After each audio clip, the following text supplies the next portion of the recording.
Hi. Hey guys, welcome everybody. Welcome to Technology and Renewables Season 2, 2023. Today with us we have Rolf Bienert from OpenADR. Rolf, do you want to go ahead and introduce yourself?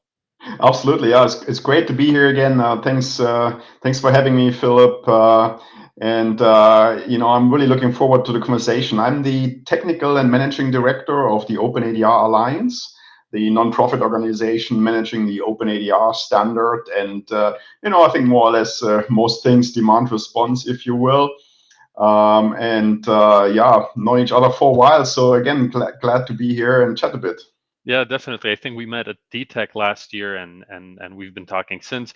I Yeah. also invited Paweł from Codibly to us. Paweł is solution architect at Codibly, and he's also an expert in DR protocols and DR standards like OpenADR, IEEE 2030.5, and Energy Hub. So he'll be probably able to add a little bit more technicality to the discussion and conversation we're going to be having today. Yeah, hi, it's nice to be here. Okay, awesome. So last season you had a conversation when you did an overview with Bart, and you told about, told everybody a little bit about OpenADR, and I wanted to pick up on that conversation and talk to you. How has the competitive landscape changed for you? What's happened over the last couple of months? What's changed, and what would you say that kind of the landscape looks like for OpenADR right now? Yeah, super. That's actually a good question. I really have to think about that for a moment. But time flies, luckily we seem to be more or less past COVID. So we have been seeing meetings, conferences picking up again, and I'm only mentioning that really because that gives you a bit of a pulse, right? It gives you a feel about how people feel about everything and how it progresses. So for us, certainly the whole EV landscape has been still the main, the main business growth area here. But before I get into that a little bit more, maybe just briefly, I think we had that already on our last call, but one thing I wanted to mention is that the OpenADR Alliance also has added the CTA 2045, the EcoPort certification program. And certainly since the last call, there have now actually been some certified products. So we're actually seeing water heaters that have that universal port integrated. And we're seeing a number of modules out there as well. It's on our website. And in fact, I think I have something like 6 or 7 other products in the pipeline where people are actively working on more appliances there. And if you recall, Washington State in the US has a mandate which now was put into place. It was delayed a little bit because of COVID supply chain issues and things like that, but it is now in place. So I think it will be very interesting to follow that development for these appliances, in particular the water heaters. But maybe then circling briefly back. Yeah. I think we had that already in place or almost in place during the last call. But one of the key aspects, I think, is that we are seeing different types of companies coming into this arena, like Ford Motor Company, right? Hmm. They joined our board of directors. And traditionally, of course, like in a board of directors and in an alliance like OpenADR, we always had just controls guys, right? Controls manufacturers, maybe some utilities, maybe some aggregators, and so on. And then the last 2 or 3 years, we had this influx of all these charging systems and charging management systems. But having Ford in there all of a sudden, right, is a completely different different playing Yeah. field, right? Yeah, Because it is a different playing field. yeah, Absolutely. yeah. And that kind of brings me to a couple of questions that popped into my mind when you were just talking. So there are a couple different things. So one thing is you mentioned that more and more hardware is getting certified, and we can talk a little bit about certification. So we know from our implementations with various companies of OpenADR that not everybody wants to get certified. So what are the benefits of actually getting certified by the OpenADR Alliance? What does that bring to the table, and why should everybody do it? Yeah, no, very, very good follow-up here. And I think you're absolutely right. You do not need to be certified. And I'm probably a bad salesperson here for the apartment. Hopefully nobody from the board will come after me. But the OpenADR standard is completely free. It's free of royalties, free of any patents or anything. You can download it from our spec, you can download the spec from our website, or you can buy it through the IEC, the 62746-10-1. It's both the same thing, really. So you can take it off the website. You can build it in, and you can say you have OpenADR, right? Only, like you said, Filip, if you want to be certified, then you need to go through our process. And really, that process is what actually provides the benefits here, because you have to then go through an accredited test house. The test houses that we work with. We have, I think, about 9 or so by now, 9 or 10 across the world, really. They go through a training process, so they understand how the protocol works, and they all use the exact same test tool, the test tool that was developed by us together with a test tool vendor. And really, the advantage here is that everybody tests against the same reference, if you will. Mm-hmm. And does that mean that a product, that you can take it out of the box and you just plug it in and it works? Well, yes and no, right? It works on a protocol connectivity level, right? Mm-hmm. And unfortunately, I think in the demand response and demand side management space, we're not quite there yet that every utility does the same type of programs and so on.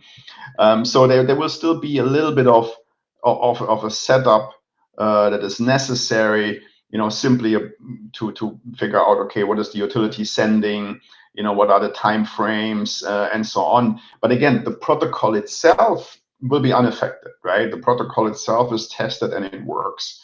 And in addition to that, of course, the security. We are testing the security layer. We're making sure that only the appropriate certificates are being accepted. And if somebody sends an expired or wrong one, it will be rejected and things like that. So TLS 1.2 functionality will be examined there too. So hopefully all that legwork stuff will work after the certification. Yeah, and it's also an interesting topic in regards of our clients and the work we are doing for them. So we see more and more interest in the demand response in general. So not only as a place somewhere in the timeline of the project, but more of our clients, when they design new systems, they want to introduce demand response from the start on, or if they have something already, they're interested in building something compliant with the demand response. And it's one of the great things of the OpenADR. It's easy to introduce because there's excellent documentation. Of course, other protocols also have something to implement, but the difficulty with the landscape, almost everyone now wants to join the demand response party, but the difficulty is exactly what she said, so the DR response programs. So it's easy to implement protocol because we have specification, we can do that, but then it's all down to the utilities, which must provide ways of integration. So this is something I think one of the key points for the upcoming future to work closer with the utilities, actually bringing the demand response from the wider public. And I think it's going to be interesting. Yeah, and the interesting thing here, just to touch upon that, is what's actually happening. So what happened in California, right? In California, they introduced California Rule 21, which basically, I would say, puts a lot more specifics into what demand response is supposed to be and what's supposed to look like. I know that these type of legal actions have an effect on the landscape, both in a positive and negative way, right? We want to get, stay away from monopoly as much as we can. So suggesting a specific protocol can be very, very challenging, and it can be something that will be misused. On the other hand, introducing these types of legal actions, what it does is, as Paweł said, it kind of forces utilities to be a lot more specific about how they approach the programs. Yeah, exactly. And you mentioned California Rule 21. It's actually an interesting example here because Rule 21 is not necessarily really on the demand response side, right? So Rule 21 is more concerned, let's say, in general about power quality, right? So we're talking grid code here. So the ability of an inverter to open up its interface, really. And I think that's often kind of a bit, the terminology kind of overlaps, right? Often, like, people talk when they say DER, and they say, oh, then you have to have Rule 21 and maybe 2030.5 and things like that. Yeah, that is really only true for the grid code aspect, right? So if you do want to ensure that all the inverters in your territory are somewhat accessible, to set parameters, volt var curves, pass-through voltages, things like that, then that is one aspect there, right? The grid code that you may have to adjust. I don't know, once a year, twice a year, once a month, once a week. I don't know. I think nobody really knows yet. But then to really manage the capacity, right? I mean, obviously these DERs, they represent a huge capacity, especially when we also talk vehicle to grid, right? All of a sudden we have these huge batteries, right? Yeah. And that's obviously a almost like a traditional OpenADR application where you can up and down, not regulate really, but try to influence, up and down regulation for this. And by the way, we have, for instance, also things like Title 24, which sits on a completely different spectrum, I think. It's a California Energy Commission standard, and it is essentially the building code for commercial buildings.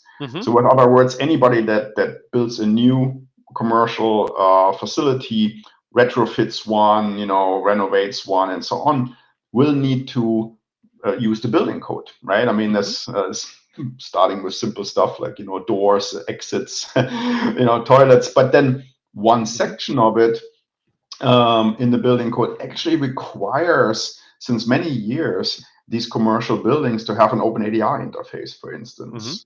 And there are specific requirements then for lighting. You have to be able to dim the lights to a certain degree, HVAC, ventilation, and so on and so forth. So we are seeing these regulations, but you are right, Philip. I think it's still kind of rare that they really call out standards. Often it's in the side note, or Rule 21, says that there is 2030.5 is one of the standards. Others are possible. So I don't know what that really then means in the end.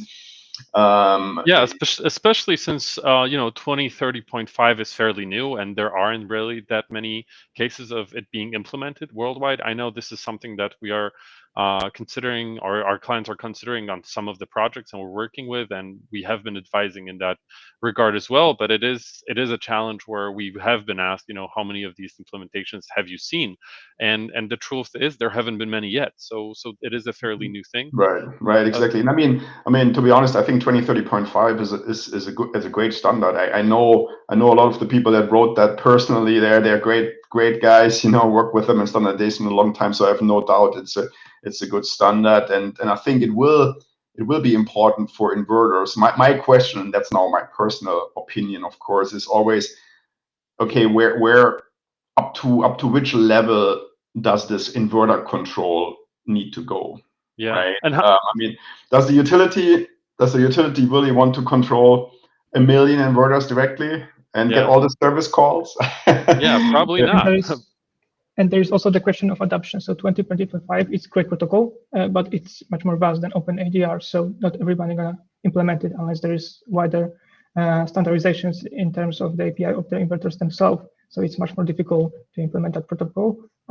That's impossible, of course, but if we want to see the wider adoption of the demand response protocols in general to stabilize the grid, I think there is room for every protocol there. And there is certainly space for the standardization in terms of the law, because without it, there's no enforcement rules for the manufacturers to introduce those concepts to their systems. So we'll be facing more of issues which we have now. So there is every manufacturer can have their own API and we can integrate with all of them. But if you want to see exactly this wide adoption, I think the standardization would be a great thing. So I'm personally glad. I think Paweł, I mean, you hit the nail on the head, right? I mean, there's a lot of different types of, you know, applications that need different tools. You know, we are from OpenADR, we are happy to just provide those informational elements from the top, and then you have to, you know, pick the right toolbox, right, to do what you need, whether this is like OCPP, right, for chargers, you know, 2030.5, EE bus, or, you know, whatever you need in the building. And in fact, we started also discussions with a residential, you know, building control standards group. It's still pretty early, so can't really mention much there yet.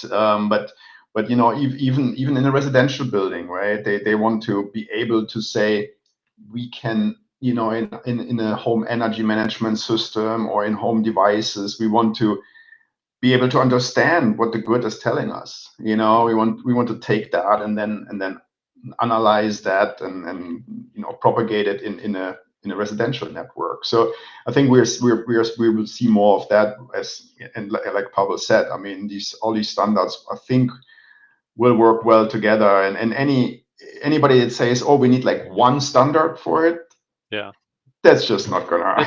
And do you think not gonna be right.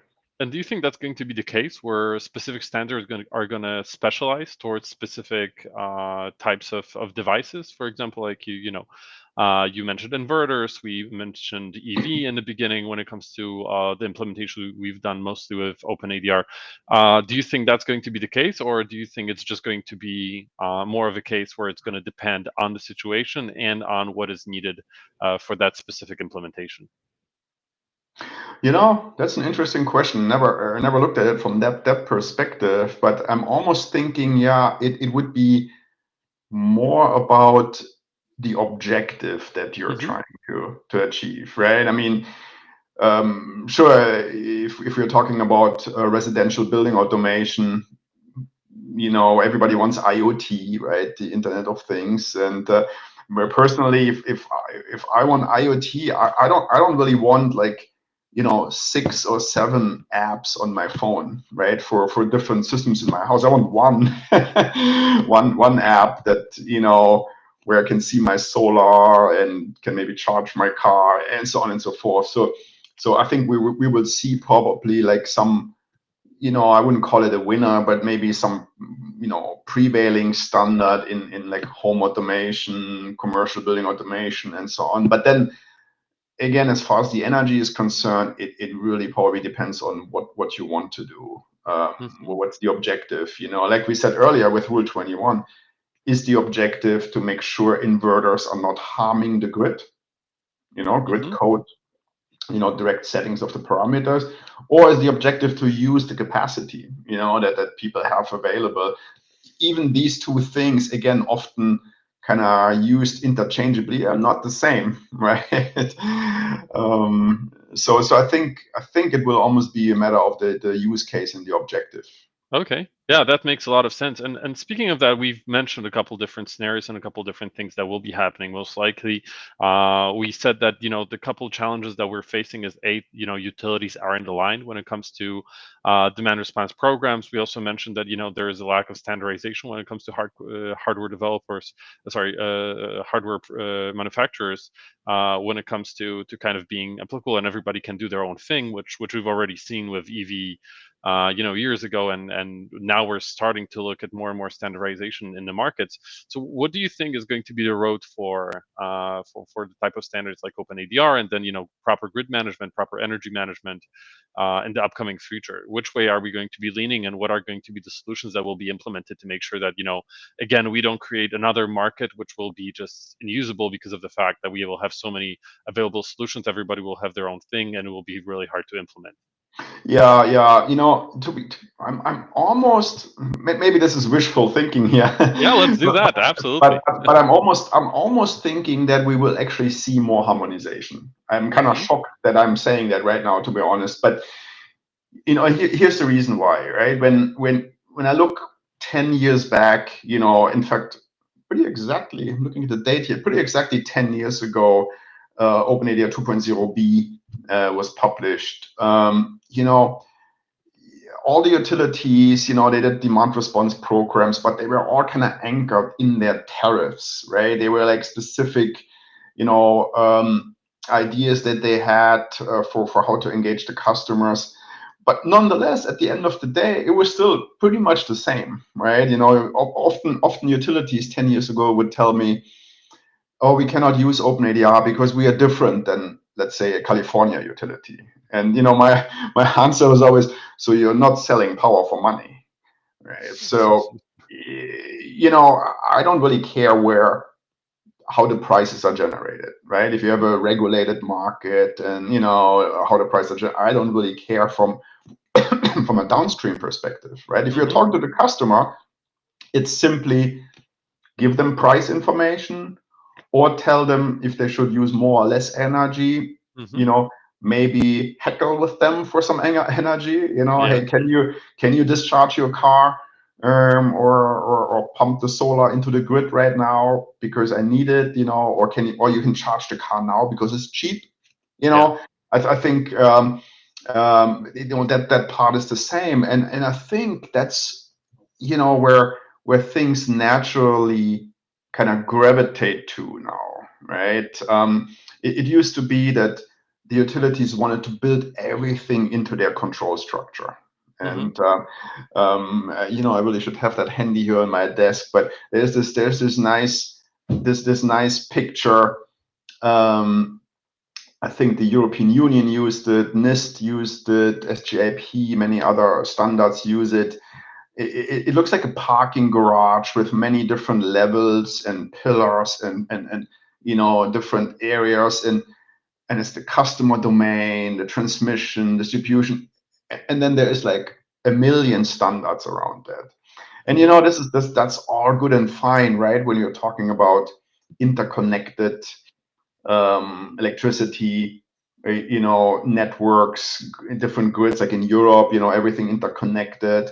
In the US, maybe a little more disconnected and things like that.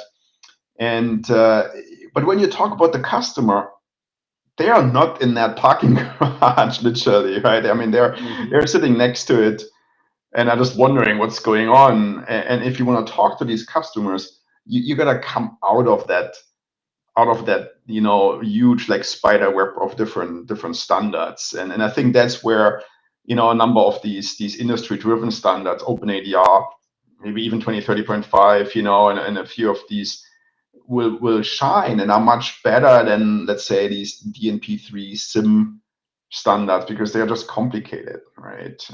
So I think we are starting to see a bit more harmonization when it comes to EV charging networks, right? We're seeing more utilities using similar requirements for those. And then if you do use, like again for EV charging, OpenADR OCPP, you have now a whole set of systems, both that do both of these standards, right? And I'm hoping, again, maybe wishful thinking, but I'm hoping that will just simply make it so easy for utilities to do that they don't even say, no, I need to tweak this a little bit and that a little bit and that a little bit, and all of a sudden it's not a standard anymore, and now I have no vendor. Yeah, right? absolutely. Absolutely, yeah, and I agree with you. That's, from our perspective, that's also the common challenge, where there are so many exceptions to our rule that the rules, stop being applicable. And we always laugh about this. We're based in Poland, and Polish language is filled with exceptions. There's no rules to the Polish language other than, every rule has an exception.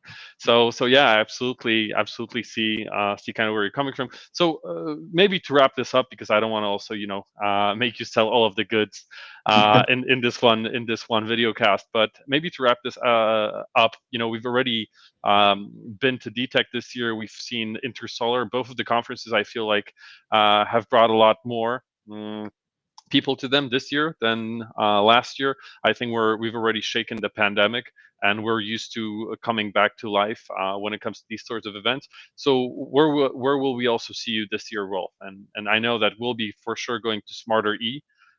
in Munich, and I think we'll even be exhibiting there. I know we're for sure exhibiting and seeing each other at RE Plus, SBI.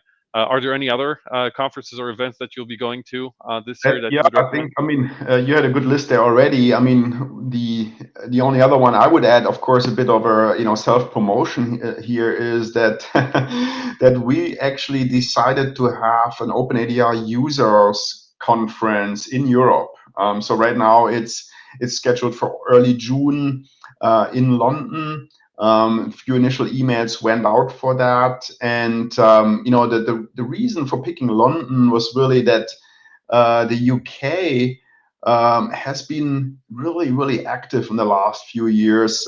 They wrote OpenADR in some of their like smart appliance standards, and they have a big project out there with, I believe, must be 15 or more companies, working on, I think, first sort of like a live test bed, then kind of like a lab test bed, and then really devices for end-to-end connectivity of smart appliances, and I think also transitioning to smart inverters and EV charging. And so we said, hey, why not have that conference in the UK early June, and bring some of these people together, because often, as you are well aware, Filip, you go to conferences and you hear people saying that we need flexibility, we need demand response, but everybody seems to be just not quite there. Not flexible enough. Yeah, exactly. So we are hoping to go in there. We bring a number of people, and it's kind of the flow here of the conferences, that we bring a number of people, maybe from the US, some from Europe, that say, here's how a demand response works, with OpenADR, of course, ideally, have my OpenADR head on. But here's how it works. Here's how it's running right now, right? This is not science fiction, right? This is like literally running at this very moment. I mean, this year, California had, I don't know, like 20 or 30 flex alerts, for their peak load management because of the hot days. But anyways, so that's the idea, showing how OpenADR can then work actually with some of the other standards, as we mentioned earlier, OCPP and such. And then, of course, we also want to hear a little bit from the UK team there, what they're up to. And then we do want to dive a little more specifically into EV charging, because that's just simply the big topic, and maybe Codibly will be there as well. So I think we won't miss it for sure. Yeah, exactly. Yeah, and if you just go to our website, openadr.org, there's a big icon in the middle. If you want to see more info on the conference. Absolutely. Okay. So guys, hey, thank you very much for the conversation today. I think this is a good moment to wrap things up. We're right under 30 minutes, so people should be able to survive through this. Rolf, thanks a lot for being here. Thanks for doing the technology and renewables again this year. I think we will see each other at multiple conferences. I think we are going to open the OpenADR conference, and hopefully we'll be able to discuss more, and also have some news for everybody at the conference as well. Okay. Hey, thank you very much. Always fun. Thanks for having me. All right. Have a good one. Take care, everybody. Thank you very much. Bye.